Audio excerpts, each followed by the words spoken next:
मैं अरुणोत्या ESE 101 की एक ट्यूटर हूँ। पिछले लेक्चर में आपने देखा था कि एक गिवन इंटीजर अरे में की को सर्च करने के लिए दो तरीके देखे थे। दोनों के टाइम कॉम्प्लेक्सिटी भी देखा था कि वो c टाइम्स n स्टेप्स में हो पा रहा था, where n is the input array size. अब हम इस लेक्चर में देखेंगे कि अगर गिवन अरे कोई स्पेसिफिक स्ट्रक्चर के हिसाब से हो तो क्या हम यही सर्च फास्टर कर सकते हैं कि नहीं। चलिए इस लेक्चर में देखते हैं। तो कैन वी सर्च फास्टर? हम सर्च फास्टर तब कर सकते हैं जब एलिमेंट्स इन द अरे आर सॉर्टेड इधर असेंडिंग और डिसेंडिंग ऑर्डर में। तो असेंडिंग ऑर्डर आपको पता ही होगा, 1 2 4 6 ये असेंडिंग ऑर्डर है, एंड 7 5 3 2 ये एक डिसेंडिंग ऑर्डर का एक एग्जाम्पल है। तो हम देखते हैं कि हमारे पास डकी अरे सॉर्टेड होता तो क्या हम इसमें सर्च cn स्टेप से कम कर पाएंगे कि नहीं। तो हम एग्जाम्पल लेते हैं इस असेंडिंग ऑर्डर में सॉर्टेड अरे की। हम इसमें नंबर 6 की सर्च करेंगे। हम इस चीज़ को अकम्प्लिश करने के लिए लेफ़्ट राइट वेरिएबल्स यूज़ करेंगे और हमें की 6 को ढूंढना है। इनिशियलाइजेशन में हमारा लेफ़्ट 0 में होगा और राइट 6 होगा, तो इसका इंडेक्स है 0 और इसका इंडेक्स है 6। तो शुरू में हमारा लेफ़्ट एकदम लेफ़्ट मोस्ट में होगा और राइट एकदम राइट मोस्ट में होगा। हमारा इन्वेरिएंट ये होगा कि अगर की अरे में एग्जिस्ट करता है तो वो लेफ़्ट इंडेक्स और राइट इंडेक्स के बीच में ही होगा। ये यूज़ करके हम इस एल्गोरिथम में प्रोसीड करेंगे। तो पहले हम मिड कैलकुलेट करेंगे, मिड इंडेक्स। तो हमारे पास लेफ़्ट और राइट है तो हम मिडिल इंडेक्स कैलकुलेट करेंगे। हमने जैसे पिछले लेक्चर में सर्च 1 और सर्च 2 में किया था वैसे बिल्कुल सेम होगा। Middle index will be left plus right by 2। फिर हम उसके बाद डकी मिड देखेंगे कि क्या है। अगर वो की है तो हमारा वहीं काम ख़त्म हो गया, हमें की मिल गया। या उसके अलावा दो और केसेस हो सकते हैं, बेसिकली 3 केसेस हो सकते हैं। डकी मिड की हो सकता है, या डकी मिड की से कम हो सकता है, या ज़्यादा हो सकता है। डकी मिड की के बराबर हुआ तो हमें की मिल गया, तो हमें इंडेक्स रिटर्न करनी है, जहाँ पे की है तो हम रिटर्न मिड कर देंगे। अब डकी मिड की से कम है तो आप नोटिस करिए कि थर्ड इंडेक्स से बड़ा है। इसका मतलब हुआ कि हमें की इस डायरेक्शन में ही मिल सकता है। तो इस केस में हम इस पूरा पार्ट ऑफ द अरे को एलिमिनेट कर सकते हैं हमारे सर्च से। तो हमें इस केस में क्या करना पड़ेगा, सर्च को मिड प्लस 1 से लेके राइट तक सर्च करना है। सिमिलरली अगर आपका डकी मिड की से ज़्यादा है तो आप इस वाले पार्ट को एलिमिनेट कर दोगे एंड आप लेफ़्ट से लेके मिड -1 तक सर्च करोगे। तो चलिए इस एग्जाम्पल में हम 6 को सर्च करके देखते हैं इस प्रोसीजर यूज़ करके। तो शुरू में हमारा लेफ़्ट 0 है और राइट 6 है, तो हम मिडिल कैलकुलेट करेंगे तो 0 + 6/2 3 मिलेगा। थर्ड इंडेक्स में हमारा 4 स्टोर्ड है, तो हम थर्ड इंडेक्स में 4 को की से कंपेयर करेंगे। तो ये कौन सा केस फॉलो करता है, key is greater than the key mid case follow करता है। तो इससे हमने डिस्कस किया था, इस केस में हमें इस तरफ 6 मिल नहीं सकता है। 6 अगर मिलेगा तो इसी तरफ मिलेगा। तो हम इस केस में सर्च को ऐसे करेंगे कि लेफ़्ट को मिड प्लस 1 कर देंगे। तो हमने यहाँ क्या देखा कि हम इस बात पे बहुत श्योर है कि हमारा की 0 से लेके मिड तक नहीं हो सकता है, क्योंकि हमारा की मिड से ज़्यादा है और हमें पता है होल अरे असेंडिंग ऑर्डर में सॉर्टेड है। इसकी वजह से हम लेफ़्ट को मिड प्लस 1 सेट कर सकते हैं। तो हमारा सर्च का स्पेस बस यहाँ से यहाँ रह जाएगा। अब तो हम अब आगे प्रोसीड करेंगे with left index being 4 and right index being 6। तो इस केस में हम फिर से मिड एलिमेंट का इंडेक्स निकालेंगे जो लेफ्ट प्लस राइट बाई 2 होगा, तो हमें 5 मिलेगी। तो फिफ्थ इंडेक्स ये वाली बॉक्स है जिसमें हमें अपना की मिल गया। तो हम चेक करेंगे कि डकी 5 और की का रिलेशन क्या है, इसमें इक्वालिटी है, तो हमें की मिल गया। तो हम इसका इंडेक्स रिटर्न कर देंगे जो मिड का वैल्यू है, दैट विल बी 5। तो अब हम इसका फ्लो चार्ट देखते हैं कि इस प्रोग्राम की लॉजिक का फ्लो चार्ट कैसे बनती है। तो पहले शुरू में हमने लेफ़्ट को 0 और राइट को n-1 किया, क्योंकि अब हमें की को पूरे अरे में सर्च करना है, कोई रेस्ट्रिक्शन हमें पहले से नहीं पता है। तो शुरू में हम पूरा अरे का स्पेस लेंगे, फिर हम इस लेफ़्ट और राइट यूज़ करके मिडिल इंडेक्स कैलकुलेट करेंगे, जो हमने देखा था लेफ़्ट प्लस राइट बाई 2 होते हैं। उसके बाद हम डकी मिड और की को कंपेयर करेंगे। ऐसे करने से हमें 3 पॉसिबिलिटीज़ मिलेंगे। तो एक पॉसिबिलिटी है कि डकी मिड की से ज़्यादा हो। उस केस में हम ये बोल सकते हैं कि की अगर हमें मिलेगा तो डकी 0 और मिड -1 के बीच ही मिलेगा। तो हम इस केस में क्या करेंगे, राइट को मिड -1 कर देंगे, और ये करने के बाद फिर से हम यहाँ पे चले जाएंगे जो हमारे फिर से कंटिन्यू करेगा मिड इंडेक्स कैलकुलेट करने का प्रोसीजर। एंड अगर हमें डकी मिड इक्वल्स की मिल गया तो हमें इंडेक्स मिल गया जहाँ पे की है, तो हमें स्टॉप करना है और बस उस इंडेक्स को रिटर्न करना है। एंड अगर डकी मिड की से कम निकला तो हम उस केस में बोल सकते हैं कि अगर हमें मिलेगा तो बस मिड +1 और राइट के बीच में ही मिल सकता है। तो इस केस में हम लेफ़्ट को मिड +1 कर देंगे और यहाँ से फिर से कंटिन्यू करेंगे। ये हमारा प्रोग्राम का फ्लो चार्ट बन गया। बट इस फ्लो चार्ट में कुछ मिसिंग है अपने पूरा एल्गोरिथम के लिए। तो आप वीडियो पॉज करके एक बार सोच सकते हो कि यहाँ पे क्या मिसिंग है। चलिए अब देखते हैं कि इस फ्लो चार्ट में क्या मिसिंग है। अभी तक हमने जो एग्जाम्पल देखा था उसमें हमें की अरे में मिल रहा था, बट ऐसे भी हो सकता है कि की अरे में है ही नहीं। हम उसके एग्जाम्पल्स लेके देखते हैं कि कुछ गड़बड़ हो रहा है क्या। तो अब हम इसी अरे में की 9 को सर्च करते हैं। अब क्लियरली हमें दिख रहा है कि इस अरे में 9 नहीं है, तो हम देखते हैं कि हमारा एल्गोरिथम कैसे चलता है। तो हम वैसे ही शुरू करेंगे, लेफ़्ट 0 और राइट 6। तो मिड इंडेक्स कैलकुलेट करेंगे जो 0 + 6/2 होगा, जो 3 आएगा। अब हम डकी मिड 3 जो 4 है उसको और की को कंपेयर करेंगे। इस केस में की 4 से बड़ा है, तो हम इस पार्ट ऑफ दी अरे को एलिमिनेट कर देंगे। अब यहाँ से यहाँ तक देखेंगे। अब हमारा नया इंडेक्स बन गया, लेफ़्ट होगा हमारा 4 और राइट होगा 6। अब मिड वैल्यू हमारा 6 + 4/2 5 आएगा।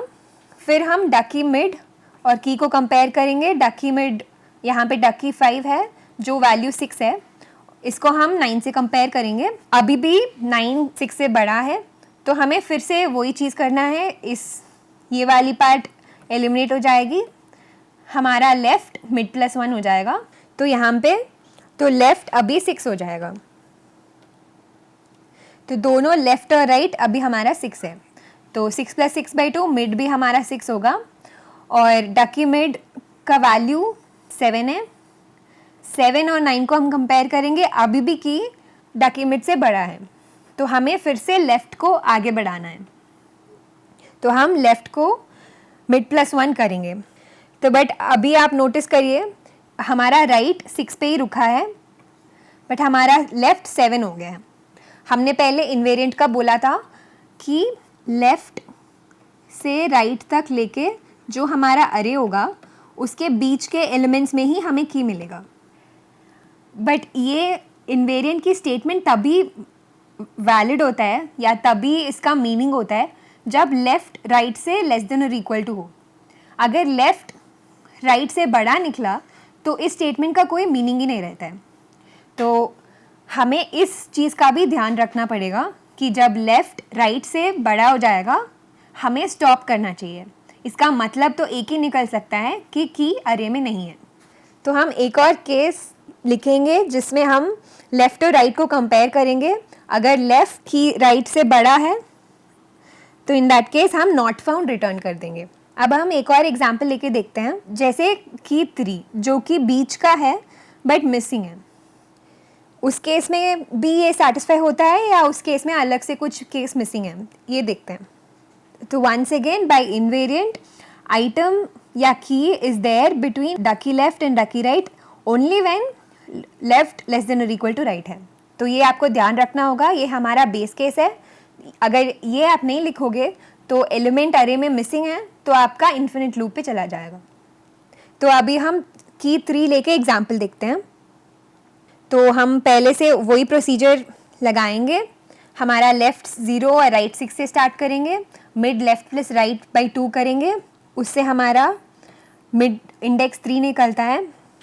मिड इंडेक्स 3 पे 4 है, 4 और की को कंपेयर करेंगे। इस केस में की डकी मिड से कम है तो हम इस पार्ट ऑफ द अरे को एलिमिनेट कर सकते हैं। अब हमारा राइट बन जाएगा मिड -1, हमारा राइट बन गया 2 एंड लेफ्ट 0। अभी हम फिर से मिड कैलकुलेट करेंगे, लेफ्ट प्लस राइट बाई 2 तो हमारा 1 है मिड। तो डकी मिड की वैल्यू 2 है और ये की से छोटा है तो हम लेफ़्ट को आगे बढ़ाएंगे। तो हमारा सर्च ये वाली पार्ट एलिमिनेट हो जाएगी, बस ये रहेगा। तो इसमें लेफ़्ट को हम मिड +1 सेट करेंगे तो वो 2 हो जाएगा। तो हमारा लेफ़्ट भी 2 है, राइट भी 2 है, तो मिड हमारा लेफ़्ट प्लस राइट बाई 2 आएगा। डकी मिड की वैल्यू 4 है एंड की से ये कंपेयर करेंगे तो डकी मिड का वैल्यू की से बड़ा है तो हमें राइट को पीछे ले जाना है। तो राइट की वैल्यू मिड -1 हो जाएगी, बट राइट की वैल्यू को अगर हम मिड -1 करेंगे तो राइट की वैल्यू 1 हो जाएगा जो कि लेफ़्ट से छोटा है। तो इस केस में भी हमारा एलिमेंट अरे में नहीं है और हमारा वो कंडीशन सेटिस्फाई हो रहा है कि लेफ़्ट राइट से बड़ा हो रहा है जब एलिमेंट अरे में नहीं है। तो हम वो एक बेस केस लगाने से सारे वो केसेस हैंडल कर सकते हैं जहाँ पे एलिमेंट अरे में नॉट फाउंड है। तो चलिए अब पूरा एल्गोरिदम को एक बार अच्छे से लिखते हैं। अभी हमने जो एल्गोरिदम डिस्कस किया उसका नाम बाइनरी सर्च है और आपको हमेशा ध्यान रखना होगा कि ये सॉर्टेड अरेज पे ही काम करता है। तो ये एल्गोरिदम क्या करता है, गिवन अरे स्टार्ट एंड और कोई की, it searches for the key between अरे के स्टार्ट और एंड ये बहुत इंपॉर्टेंट है कि अरे should be sorted in non decreasing order. और अगर नॉन इंक्रीजिंग ऑर्डर में सॉर्टेड होता तो आपको एल्गोरिदम में थोड़ी चेंजेस करने पड़ेंगे। तो हम एक बार रिवाइज करते हैं अपना एल्गोरिदम। अगर स्टार्ट एंड से बड़ा है तो हमने देखा ये बेस केस है जहाँ पे एलिमेंट अरे में मिल नहीं रहा, तो इस केस में हम सीधा 0 रिटर्न कर देंगे दिखाने के लिए कि नॉट फाउंड है। फिर अदर केसेस में हम मिड लेंगे स्टार्ट प्लस एंड बाई 2, फिर मिड को की से कंपेयर करेंगे। अगर ए मिड की से इक्वल है तो हम रिटर्न 1 कर रहे हैं। नोटिस करिए इस प्रोग्राम में हम जब एलिमेंट मिल नहीं रहा तब 0 रिटर्न कर रहे हैं एंड जब एलिमेंट है तब हम बस 1 रिटर्न कर रहे हैं। तो इस प्रोग्राम में हम इंडेक्स रिटर्न नहीं कर रहे हैं जहाँ की है, बस बाइनरी 0 या 1 रिटर्न कर रहे हैं फॉर की बीइंग प्रेजेंट या एब्सेंट। अगर ए मिड की से बड़ा है तो हमने एल्गोरिदम में देखा था कि हमें की अब मिलेगा तो बस स्टार्ट एंड मिड -1 के बीच में ही मिलेगा। तो हम इस केस में क्या रिटर्न कर सकते हैं, इसी फंक्शन कॉल को रिटर्न कर सकते हैं विद आर्ग्यूमेंट्स स्टार्ट एंड की जगह मिड -1। आपको ये ध्यान रखना होगा कि यहाँ सिर्फ फंक्शन कॉल नहीं बल्कि रिटर्न फंक्शन कॉल है। दैट इज़ अगर आप बस फंक्शन कॉल करोगे तो इस फंक्शन का कुछ रिटर्न नहीं हुआ है तो आपको अलग से एक रिटर्न स्टेटमेंट लिखना पड़ेगा। तो वो दोनों चीज़ एक ही स्टेटमेंट में किया हुआ है। अगर ए मिड की से छोटा है एल्स वाली कंडीशन में हम यही तरीके से करेंगे, रिटर्न फंक्शन कॉल करेंगे, बट इस केस में स्टार्ट मिड +1 होगा, एंड वही रहेगा। अब हमने एक नई एल्गोरिदम देखी जो सर्च करता है सॉर्टेड अरेज में। बट हमने अभी तक इसका ये प्रूफ नहीं देखा कि ये एल्गोरिदम हमारे सर्च 1 और सर्च 2 से बहुत फास्ट चलता है। इसका हम देखते हैं ये ऐसा क्यों है, इसमें ऐसा क्या डिफरेंस है कि ये उन एल्गोरिदम्स में फास्टर चलता है। तो अगर आपको याद हो तो हमारा सर्च 2 के एल्गोरिदम ये था, इसमें यहाँ तक बिल्कुल सेम है जो हमने अभी बाइनरी सर्च में किया है, बस ये वाली स्टेप में फ़र्क है। हम सर्च 2 में कर रहे थे कि इधर हमें सर्च 2 ए स्टार्ट मिड -1 में मिलेगा या मिड +1 से एंड तक मिलेगा। यहाँ पे एक और था, और इस एल्गोरिदम में हम क्या कर रहे हैं, ए मिड और की को कंपेयर कर रहे हैं, एंड अगर वो बड़ा है तो एक बाइनरी सर्च कॉल हो रही है, छोटा है तो दूसरी बाइनरी कॉल हो रही है। अब आप इस वीडियो को पॉज करके इन दोनों एल्गोरिदम्स को ध्यान से देखिए और नोटिस करिए कि कहाँ पे एफिशिएंसी का फ़र्क आ रहा है। तो इस एल्गोरिदम में वर्स्ट केस में क्या हो सकता है, सर्च 2 ए स्टार्ट मिड -1 में की नहीं है तो हमारा ये 0 रिटर्न कर देगा एंड शॉर्ट सर्किटिंग नहीं होगी, और के लिए ये भी देखना पड़ जाएगा। तो वर्स्ट केस में ये सर्च 2 कॉल भी होगा और ये सर्च 2 कॉल भी होगा। एंड आप हमेशा ये ध्यान रखिए, जब भी हम टाइम कॉम्प्लेक्सिटी की एनालिसिस करते हैं हम हमेशा वर्स्ट केस की ही डिस्कशन करेंगे, क्योंकि बेस्ट केस जो है वो हमेशा नहीं होता है, एंड कोई भी एल्गोरिदम को गारंटी वर्स्ट केस में ही देना होता है।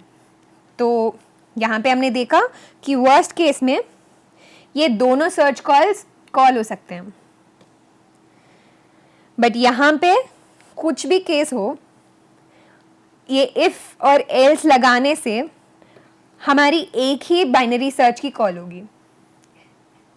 तो वर्स्ट केस हो या कोई भी केस हो, हमारी एक ही बाइनरी सर्च की कॉल होगी। तो हम अभी टाइम कॉम्प्लेक्सिटी की एनालिसिस करते हैं। तो आप यहाँ पे भी वीडियो पॉज करके एक बार इस फंक्शन की रिकरेंस लिखने की कोशिश करना। तो आप नोटिस करिए ये 3 स्टेप्स के लिए हमें कांस्टेंट टाइम लगेगा, एंड ये स्टेप के लिए हमने अभी देखा था कोई भी केस में एक ही बाइनरी सर्च फंक्शन कॉल होगी। तो इसका रिकरेंस क्या आएगा, Tn, अगर हम एंड माइनस स्टार्ट का लेंथ n माने तो Tn जो होगा वो कांस्टेंट नंबर ऑफ स्टेप्स है यहाँ पे c प्लस Tn/2 होगा, क्योंकि यहाँ पे हम स्टार्ट से मिड -1 तक ही जा रहे हैं, जिसकी मैक्सिमम लेंथ n/2 ही हो सकता है। तो वर्स्ट केस में भी ये रिकरेंस होल्ड करेगा, Tn = Tn/2 + c। अब हम इसको सॉल्व करेंगे तो हमारा Tn log n से प्रोपोर्शनल निकलेगा। तो आप इसको कैसे सॉल्व करोगे, इसको सीधा एक्सपैंड कर सकते हो। Tn यहाँ Tn/2 की जगह आप Tn/4 लिख सकते हो, एक और c आएगा तो 2c हो जाएगा। ऐसे हम करते जाएंगे तो Tn/2 पार log n करेंगे plus log n times c। तो 2 पार log n log base two n, ये n है तो T1 आ जाएगा जो एक ही कांस्टेंट है, तो हमें ultimately proportional to log n आ जाएगा। तो हमारा worst case run time binary search के लिए लॉगरिथम ऑफ n है। अभी भी हम ये कैसे माने कि ये कांस्टेंट टाइम्स n से बहुत बेटर है, तो इसके लिए हम ग्राफिकली देखते हैं log n और n कैसे with different values of n बढ़ता है। तो आप इस ग्राफ में नोटिस करोगे तो ये हमारा log n की प्लॉट है, एंड हमारा n की प्लॉट ऐसा है, एंड n² यहाँ पे है। n और log n असिम्प्टोटिकली बहुत अलग है, क्योंकि आप देख सकते हैं जैसे n बढ़ता जाता है log n यहीं पे रहेगा नीचे, it will grow very slowly, but n बहुत तेजी से बढ़ जाएगा। तो अगर आप देखोगे limit n tends to infinity log n by n, ये वैल्यू आपको पता होगा कि ये 0 है। तो इसका मतलब है जैसे n बहुत बड़ा होता जाता है n log n से बहुत ही बढ़ जाता है। तो इस लेक्चर में हमने देखा कि बाइनरी सर्च एल्गोरिदम सर्च 1 और सर्च 2 एल्गोरिदम से काफ़ी फास्टर है, बट आपको हमेशा ध्यान रखना होगा कि एल्गोरिदम तभी चलता है जब अरे हमारा सॉर्टेड है। अगर सॉर्टेड नहीं है तो अपने अभी एग्जिस्टिंग कंप्यूटर्स में एन टाइम ही बेस्ट पॉसिबल सोल्यूशन है। तो आपको ये ध्यान रखना होगा कि जहाँ पे भी आप बाइनरी सर्च अप्लाई कर रहे हो कि ये सॉर्टिंग की गारंटी है। अब हम इस लेक्चर के एंड में कुछ क्वेश्चंस पोस्ट करते हैं जो बाइनरी सर्च से ही रिलेटेड है, आप इन सब को ट्राई कर सकते हैं।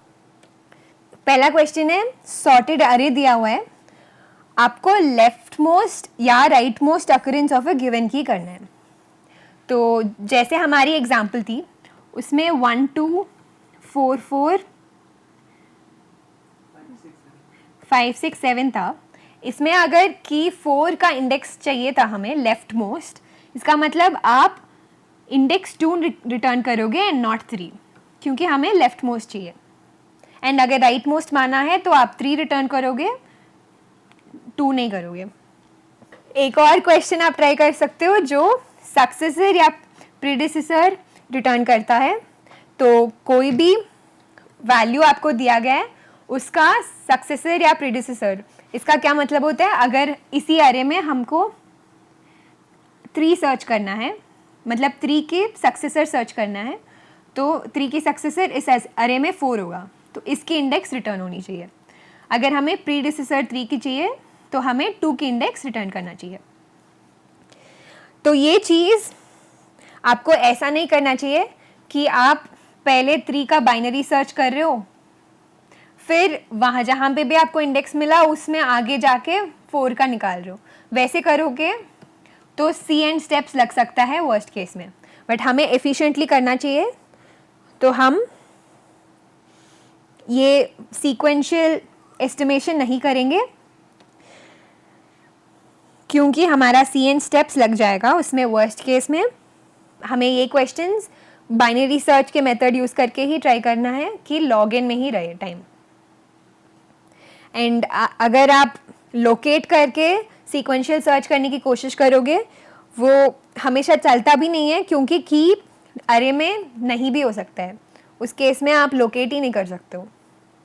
तो आपको सीधा बाइनरी सर्च का ही अप्रोच थोड़ा चेंज करके इन क्वेश्चंस को ट्राई करना है। तो अगले लेक्चर्स में आप रिकर्सिव फंक्शंस के टाइम कॉम्प्लेक्सिटी को एनालाइज करोगे और आप देखोगे कि रिकर्सिव फंक्शंस को इटरेटिव फंक्शंस में क्या हम कन्वर्ट कर सकते हैं और ऐसा करना बेटर है कि वर्स है, ये सब पढ़ोगे। Thank you.